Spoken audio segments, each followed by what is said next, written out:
You never know what's going on in somebody else's head and where they're at and what scenarios they're in. So, but yeah, that's just It happened to me side note. Months ago. I was driving. I don't know if I actually cut this person off. I did something that maybe I wasn't paying as much attention. Maybe I was an autopilot, right? Probably listening This to a person podcast. came up next to me and was losing his mind.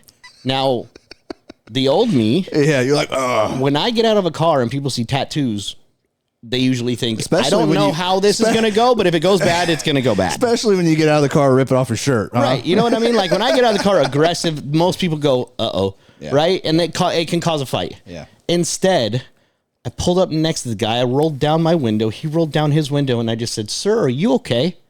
In what tone did you say that? I said, are you okay? Okay. And he looked at me and he said, what? And I said, I don't know if I've upset you or if you're just having a bad day. If I've upset you, I'm sorry, but are you okay? Because you clearly seem upset. And everything changed.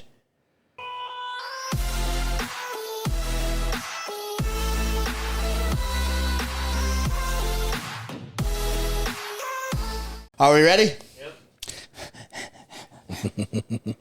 Stupid ass fucking people. How I look? How I look, Chris? Amazing.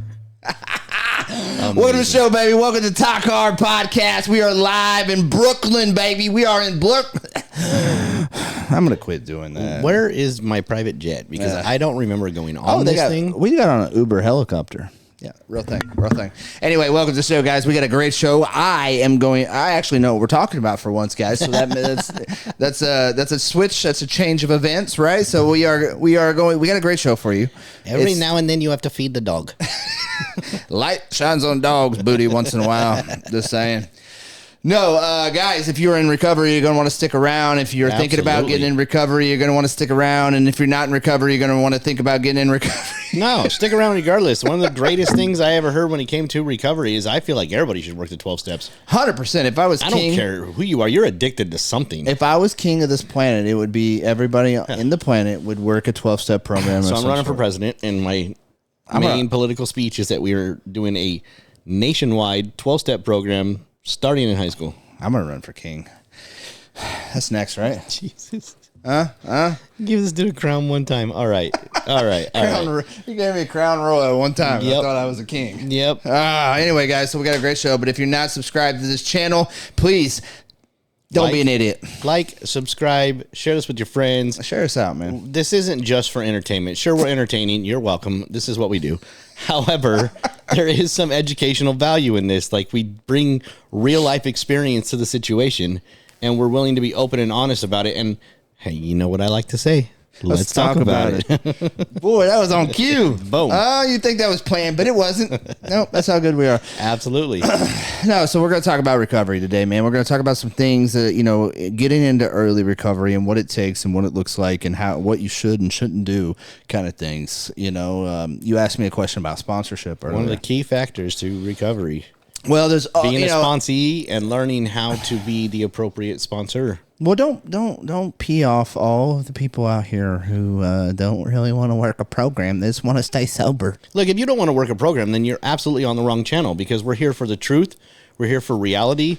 We're here for how life and recovery and how things really work, not this media navigated BS version of it. This is the truth. This is how it actually works. Well, the truth is, if you're an addict or an alcoholic anywhere near the stature that I am, that you are, that Chris Corn Off the Cob is, then there is simply, I'm going to tell you this right now, there's no other way to do it. You have to work some sort of a program. And I don't, and for people like myself, it's not like we get to work a program and then we're cured.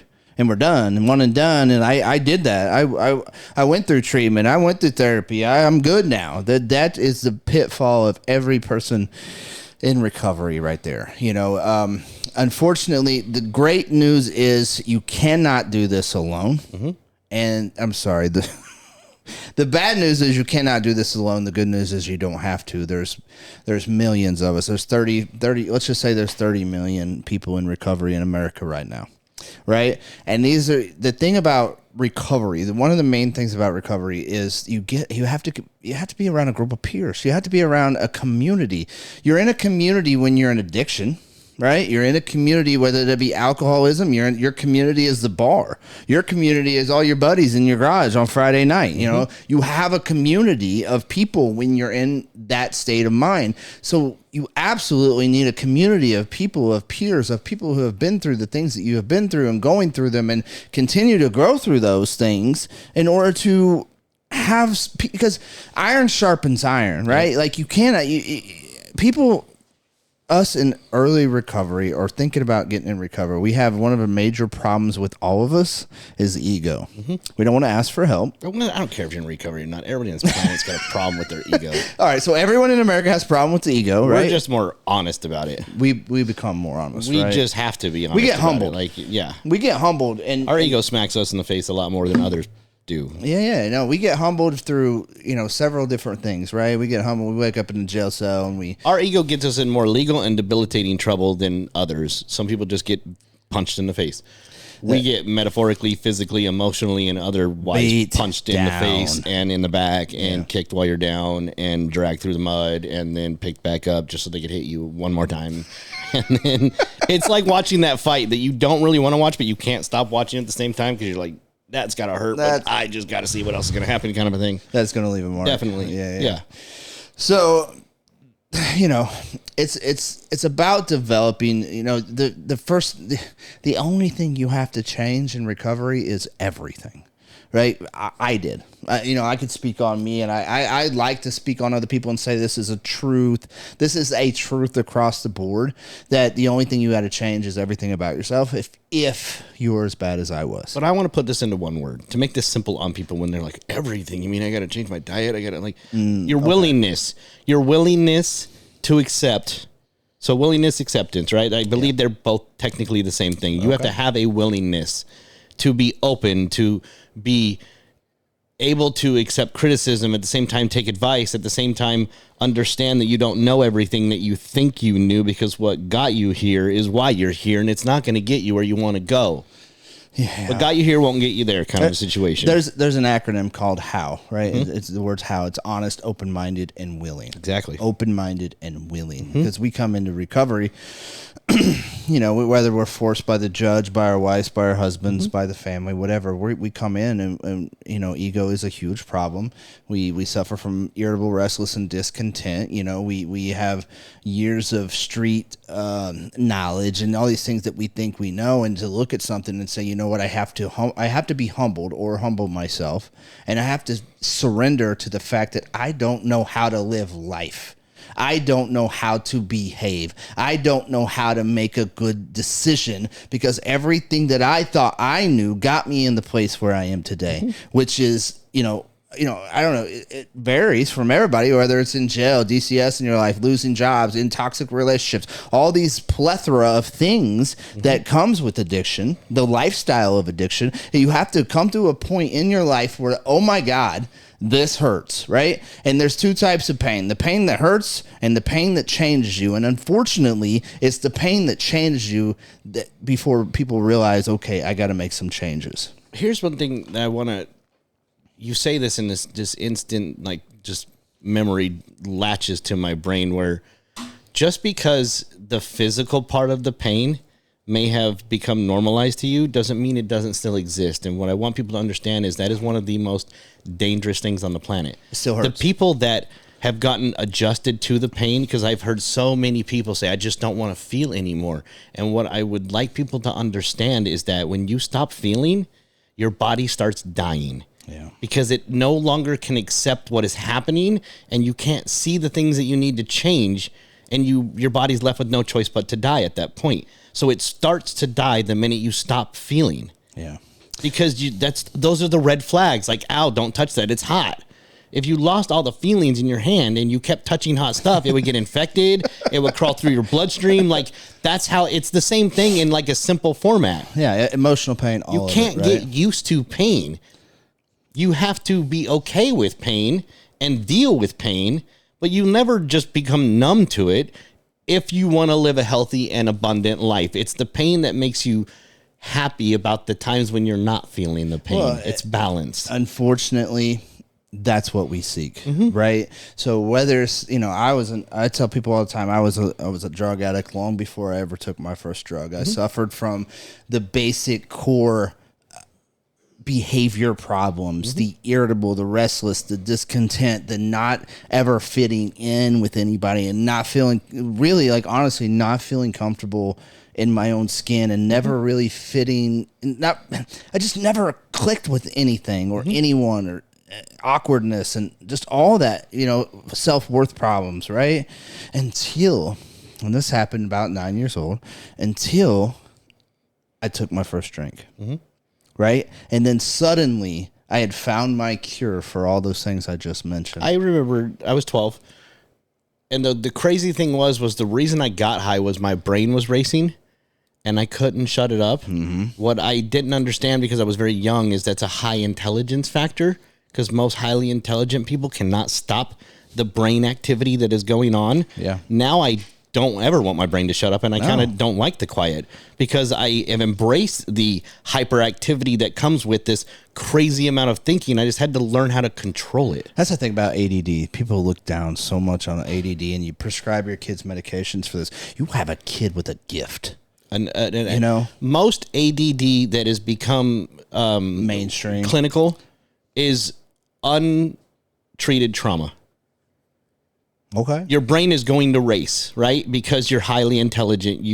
Highly functioning too. Very high functioning. When you introduce trauma into it, the trauma takes over a lot of the good active thoughts and just becomes a part of that psychocybernetic loop. And then becomes negative. It becomes where you can't focus on anything because the negativity is overpowering your actual intelligence factor. Gotcha. And so research has shown that a lot of children specifically that struggle with ADD are struggling to get the negativity out of their brain, and they can't focus on anything else because negative thoughts are 7 to 10 times more powerful than a positive one. Well, what gets me is a lot of kids struggle with, I'll throw the air quotes in the air, struggle with ADD, and it's not negative. No. They just can't sit still. Right. They can't stop thinking. They can't stop playing. They can't stop doing things. And I think, man, if we could just embrace that, like, that kid's going to grow up to be something great. The kid just has nothing to focus on. Right, exactly. They're lost, and it's because the parents aren't taking the active step to say... For a kid to sit in the classroom. Right. You know what I mean? Oh, man, I hated school. God, I hated school, too. That's why I dropped out.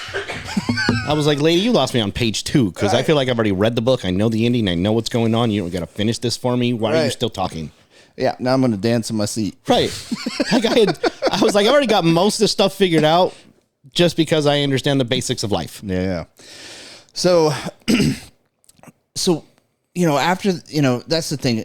We find out, and listen, man, everybody, and please don't quote me on this, but everybody tries drugs. Like, kids experiment. Like, nowadays, it's more than ever, right? And the only difference between me and Johnny down the road is I had a predisposition, maybe, right? That's possible. I had an environment maybe that was different. I had the irritable, restless, and discontent nature of my life. I was unfit. I was just not unsettled in where I am and how I felt and the way I felt about myself. And then I found drugs and alcohol, and then suddenly I'd found the cure for all those things, right? I suddenly felt good. It's just like, I don't know if you remember this, man. You had a rough day at work, and you stop at the bar, and you fill up your glass with some Jack Daniels, and you take that first sip. And not necessarily a sip because we're alcoholics, but you take that first drink, and you set that glass down, and you're just like,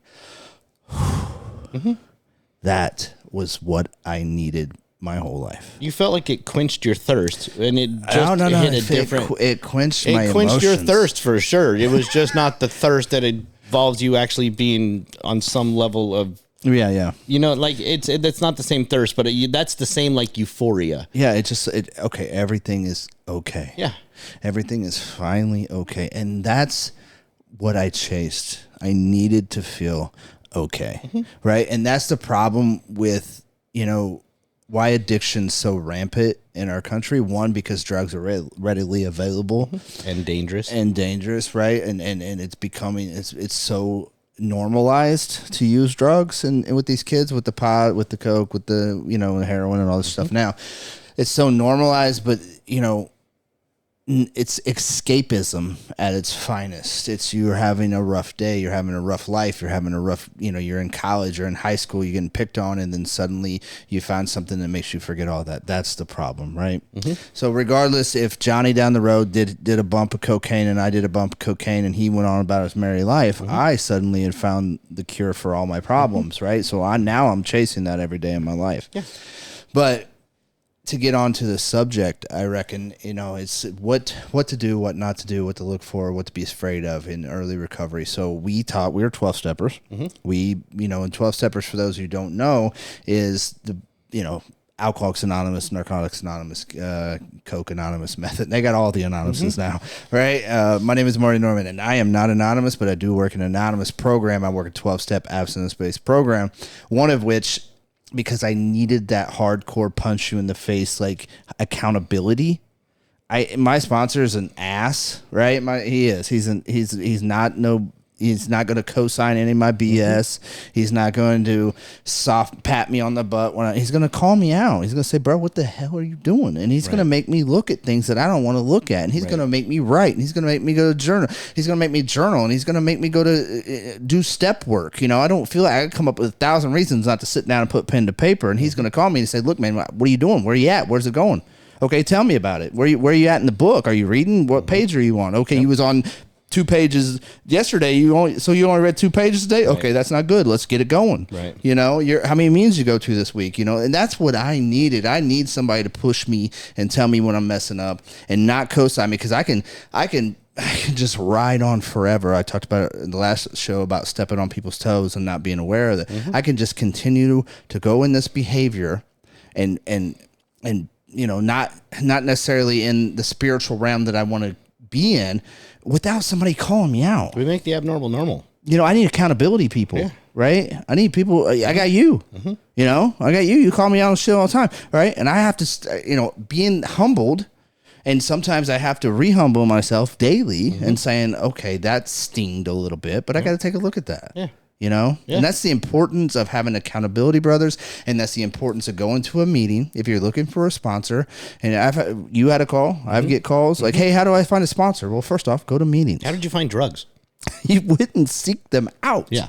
Right. And we tell people that all the time. Like, if you would work half as hard in your recovery as you did in your addiction, you would be golden. If you treat your recovery in the same energy force as you treated your addiction, no, I'm saying if you actually went all balls to the wall like you did with your, like, I'm willing to drive in snow at 3:00 in the morning with not enough gas for sure, but I'm going to find a way or make sure I'm going downhill on the way home so I make it back.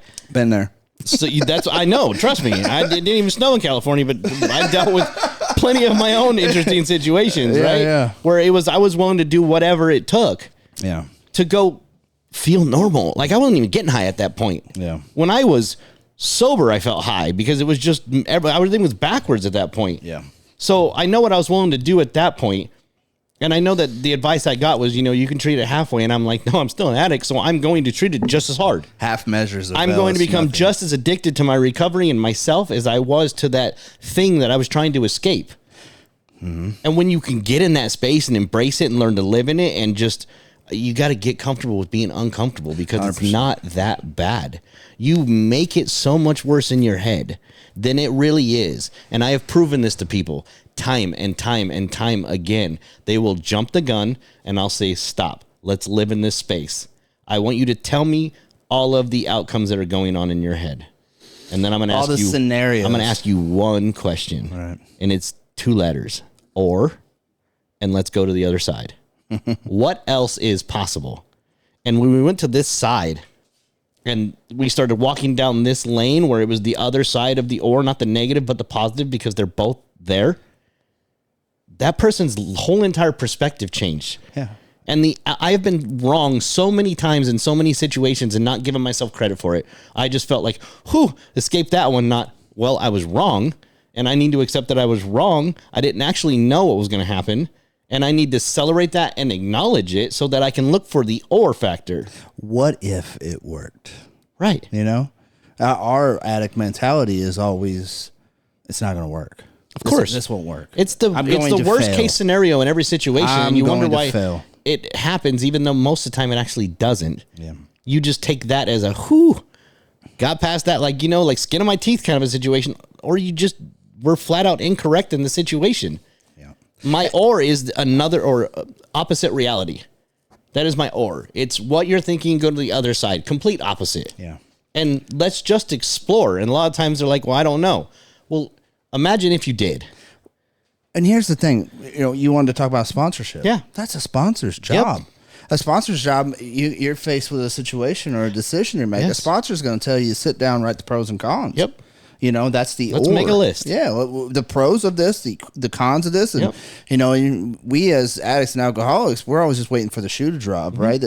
Maybe I'm alone. I don't know. I've talked to too many people who feel the same way as me. Like we're always waiting for the shoe to drop, and we're always living in that negative headspace. Like I told you on like several episodes ago, like. It's no surprise I feel the way I feel sometimes if I was to be really aware of all the negative scenarios that play in my head on a day-to-day basis. Absolutely. Because they are rampant. And sometimes I just got to sit back and say, oh, man, where am I at? Where am I at right now? Holy shit. And that's what having brothers and sisters in your life and a sponsor is to like bring you back to reality. Be like, well, what if? My question to every single person, because the most important question I ever asked myself was, how are these thoughts serving you today? Okay. Because I lived there where it was always just waiting for that bad thing to happen because I attached my whole life to all of my problems and none of my success. We don't do that. And there was a moment in time when I was sitting with my wife and I was driving to my brother's house and she goes, do you not realize where you are compared to where you were? High class problems. Like, what are you talking about right now?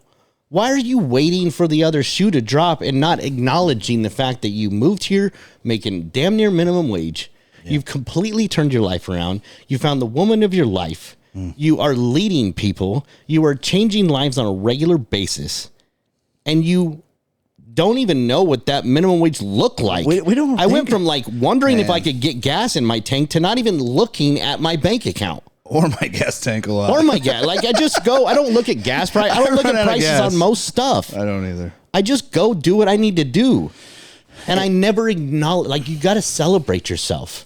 I'm bad at that. Most people are. Yeah, I'm bad. The simplest way to do that is to get awkward with yourself. Give yourself a high five in the morning. I know you talked about that. I keep telling people you got to do this, and they're like, "Why?" And I don't care who you are. If somebody looks pissed off and you walk by them, even on the street, and you throw up your hand to give them a high five, it'll change their demeanor. I talk about that a lot in a different. I challenge people to try it in a different scenario. Like I encourage people to like to be aware of people around them. Like in the gas station, the grocery store, just say hi. How you doing? And genuine. I can't say the word. Genuinely. Yep. Thank you, Jesus. Right here on the show. Yeah.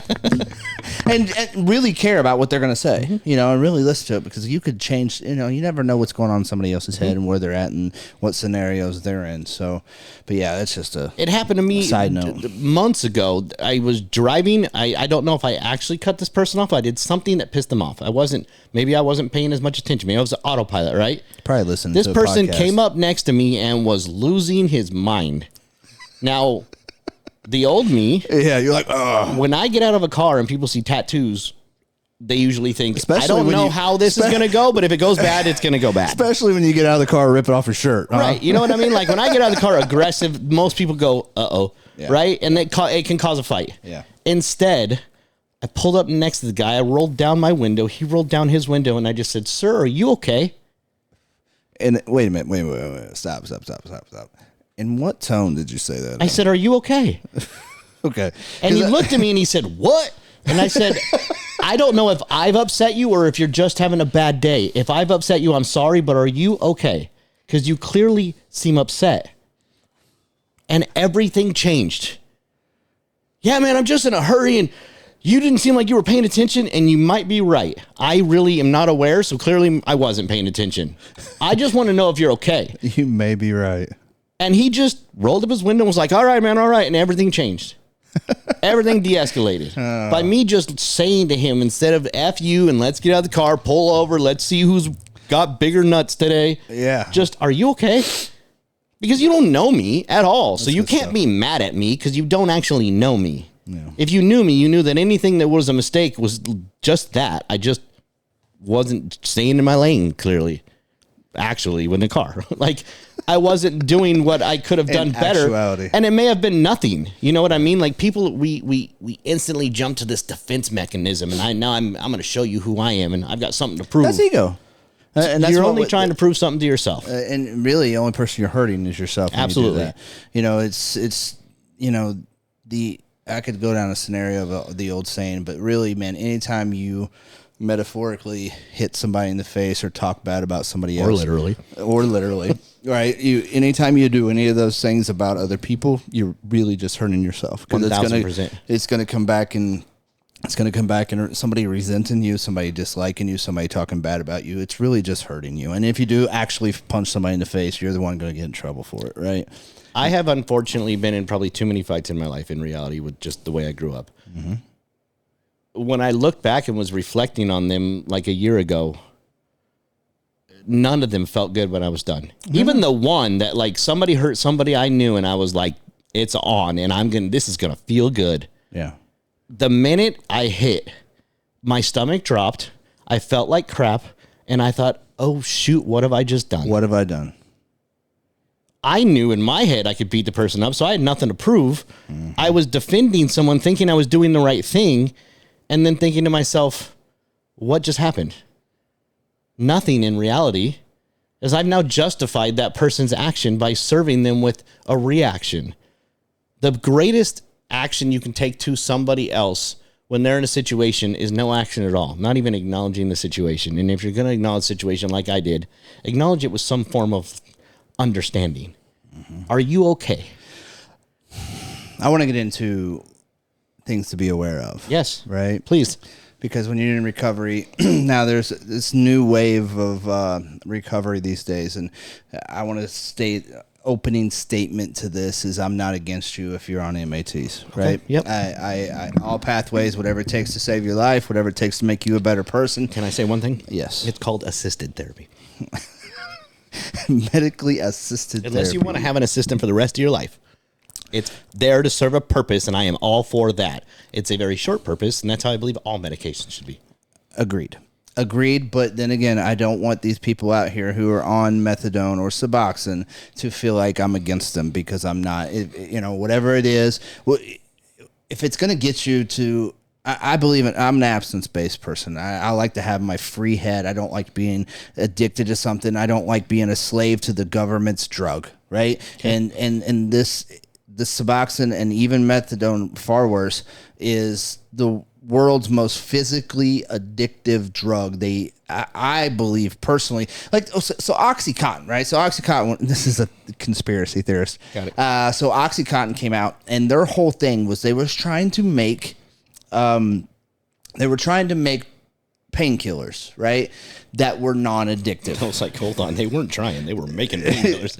That was the whole. That was like the whole charade, right? Yep. To sell this as a non-addictive painkiller, right? Which was complete and utter BS, right? We all know that. We all knew it then. We all know it now, and been millions and millions of lawsuits, right? Mm-hmm. But the fact is that that was the mindset that we were around. We need to create painkillers to help people that are, because historically painkillers are horribly addictive. Mm-hmm. So here we are. We got to come up with something. So that didn't work because it was all BS. Mm-hmm. And then all of a sudden they come out with this new cure for addiction, quote unquote cure for addiction, that's 50 times more addictive than the actual drug they were taking or addicted to. So I believe that was purposely done to trap people on this drug, so that they will be on it and pay their money every month for this drug for the rest of their lives. But again, I'm gonna come off that pedestal real quick. I'm not against you if you're on it, but I am against these Suboxone pushing doctors and these clinics that are popping up everywhere, and these treatment providers that are the MATs, and basically all it is you go in once a week and you get your Suboxone and you see a therapist for 10 minutes and it's good, right? That's the assisted treatment part. Or you just show up and every morning and get your methadone, and they don't talk to you about the addictive side of it. They don't talk to you that you're going to be horribly addicted and you need to go to treatment to get off of it anyway. They're going to lie to you and say they're going to keep you on it for this long and they're going to wean you off. I've never, a couple occasions out of thousands of people that I've talked to, have they actually ever tapered off of this drug. The only people that I've seen, they don't do it. They don't want to do it. The only people that I have seen in my experience that got off of it had a plan when they started it. They stuck to the plan. The majority of these places say that they'll have that plan. And no. It's not the place, the person. You can't let someone else build a plan for you. Right. You can do a basic amount of research if you have any sort of phone that doesn't flip, even some that do. And it will tell you how it works and what a decent plan is. But the whole point of recovery is what Suboxone and methadone will hinder you from doing is creating that community of people in recovery. It will hinder you and think that you don't need any of that stuff. You don't need to surrender. You don't need to work a 12-step program. You don't need to, do any of the step work, the amends, the taking inventory, the righting your wrongs, the humbling yourself, to reading, to understanding recovery and creating your community and seeking the people in recovery out. It will hinder you from thinking that you need to do any of that. So therefore, we're basically just putting a Band-Aid on cancer, right? We got to get down to the root causes and effects of this, of why we do the things that we do, why we continue. Knowing the outcome, we know we're going to end up in jail. We know we're going to screw up our relationship. We know we're going to, we miss 3 days of work and we're going to lose our jobs. We know these things are happening. We just can't stop them, right? And to throw a drug, just throw a medication from our wonderful government and trust them and say this is what's going to cure you, just take this medicine every day and you'll be good, is, like I said, putting Band-Aid on cancer. We got to we talk all the time about changing our behaviors, different mindsets, different perspectives, and changing your life, changing your world, changing the way that you think. These are the things that you do in recovery when you work a program. These are, for you, for me, these things are the foundation for everything I've ever done in my entire life. Absolutely. They are the foundations for my friendships, my careers, my relationships, my everything.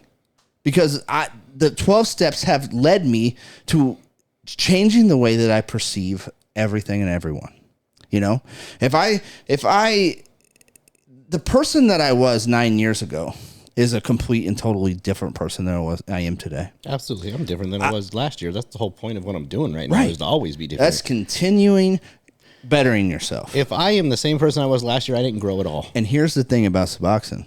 The only thing that most people in Suboxone that are on it have changed is that they just don't do drugs no more. They haven't changed all the other parts. They don't pick up an illegal drug, baby, but Suboxone is a drug. It is a drug, right? Here's the common denominator that I see. They are still attaching their problem to a drug, and that's not the problem. We all know this. Your problem is not the drug. Your problem is the reason you are taking the drug, and that is what needs to be addressed. Now, from someone who realized that I had tortured my family, that I had tortured my friends, that I had held everybody hostage, that I had done all these things, I felt like I needed to overcome first my ability to feel like I needed something. So I decided, after a lot of research, alcohol is a little bit different because it can be deadly if you don't do a medical form of detox and you're monitored, because that one can force or kill you. Yes. We all know this. Xanax as well. Yeah. Xanax as well. Yeah. Right? Heroin is, you want to die. You feel like you're going You definitely want to die, and you feel like you're going to die. However, when I got past like the chills and the cramps and the 50, 60, 70 days of not feeling ill, right? When that day came that I woke up and felt normal, I felt high. like a genuine high, like the first high I got when I was 12 years old. I felt like I had just conquered the world. You did. And when I realized that had just happened, all these other things that I was afraid of because I battled demons that don't exist, like fell off the planet. There you go. And I started saying, I almost embraced bad days more than good days, because when it was a bad day, I was like, I can handle this one. Let's go. You know, like I was amped up. I need those days to remind me of how strong I am, to remind me of what I'm capable of. And once that became my new life, I've been unstoppable ever since then. Yeah. From $9 an hour to a figure I'm not going to give you guys, but it's definitely not that. To driving a car that I had to borrow money from, to driving a Porsche. I'm not saying that to flex. I'm saying that because I went on a mission and nothing was going to stop me. But it started with the mission of, I'm getting off of this drug first. You got to. Soon as I got off of that and became comfortable with my uncomfortable, literally the whole entire world opened up. Well, that's the thing about us addicts and alcoholics. Like when we have been beat down, and that don't get me, and we have, like, we've been beat. We beat ourselves down. Don't get me wrong. Yeah. Right. But the world, in our eyes, has beat us down for so many years, and we've just been beat to the point of, homicidal or suicidal or whatever. Like we're just done. And then if we can come out of that situation, whatever that takes, if we can come out of that situation and start to feel better, we have something inept in us, that we have something to prove now. We have something to prove to ourselves. And don't get me wrong, strong motivator for me was I want to prove to everybody what I can do. Right. You know what I mean? And that's not a bad thing. No. I wanted to, I had been that way I've been that way my whole life, right? Honest to God, my whole life until I was 35 years of age. Yep. In and out of jails and hospitals and homelessness and sleeping outside and, prisons and, you name it, right? Just horrible. I had something I had a chip on my shoulder. For once, it was a chip on my shoulder that wasn't a victim chip. Because I had the victim mindset my whole life. If you grew up the way I did, if you lived in this thing, I could go on and on about my victim mentality. But I had a chip on my shoulder this time. It's like, I'm going to prove to the world, to myself, that I can become something. I can help people. I have this inept ability in me, this something inside of me that when I talk to another addict or alcoholic, I can get on that level with them, and they feel safe on that level with me, right? So I found something that I was good at, and I learned how to focus on that, right? And I learned how, through years of messing up and making mistakes and realizing that I need to work on me sometimes. Like I've had to take many steps back and say, okay, I'm done helping. I'm just going to focus on these issues that keep popping up, character defects that keep popping up. That's my life. I'm a all my problems can revolve around step 6 and 7, right? Character defects and shortcomings. I'm a master of those things. With me, it's been different lately though, because like you said something, and I believe it's out of habit more than reality, and I could be wrong, but I don't feel bad for anybody, because my feeling bad doesn't serve you. No. If I feel bad and it makes you feel better, then you're feeling better off of my sacrifice. Right. That doesn't make any sense to me. Every single person on this planet, I don't care if you see these trust fund babies, you think they live this great life, they don't feel loved, they're dealing with a different kind of trauma, they're dealing with no dad because dad's always gone, or no mom, you know what I mean? Like, it's a different level of trauma. Everybody has it. Everybody has it. So I don't feel bad for what you went through. Right. I'm going to celebrate what you're willing to do to get out of it. I'm going to support you and be there, because as long as you were on my level, then we're good. If not, I'm just going to leave you in the dust. Well, I think there comes a time, and anybody who's working on self, they come to the point in their life of acceptance, right? And we come to acceptance. Okay, that happened. That sucked. Or, okay, that happened. It is what it is. But you also get to another point where it's acceptance times, I'm incredibly grateful that happened. I have empathy when someone is lost, and I have empathy where I won't shove it in their face, but I don't feel bad for them. I'm not going to either. No, I'll get down in that hole with you, and I'll let you relate to me, because I've been there too. Yeah. But I'm going to talk about your problems about one time, and then we're going to talk about solutions. I will only crawl in that hole if you have a plan for how we're getting out. I just built a ladder, bro. That's what, but I mean, seriously, like if And the ladder is the 12 steps. if you are struggling to find that, I will get in that hole with you because I already have my plan. So I'm getting out without you or we're getting out together. Yeah.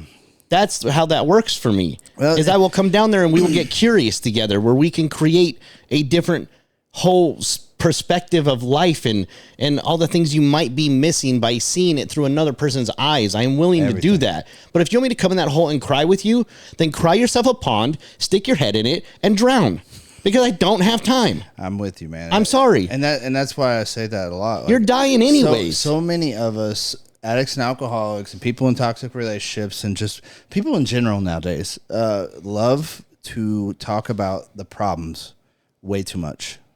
I like to call myself a solution-based thinker. I don't know. I have this thing about me where I can see my way, or it's harder for me to see my way out of things versus looking at somebody else through a different set of lenses and seeing how they can get out of it. Like I'm great at that. That's like what your board members are for, right? Like, I have a team of board members, right? I have a team of sponsors, whatever you want to call them, right? And that's what they're for. That all boils down to what I said at the beginning. Community. You can't do this by yourself, and you don't have to. Those of us who think they can get through this life by themselves, whether it be in recovery, whether it be in their profession, whether it be in their relationship, are fools.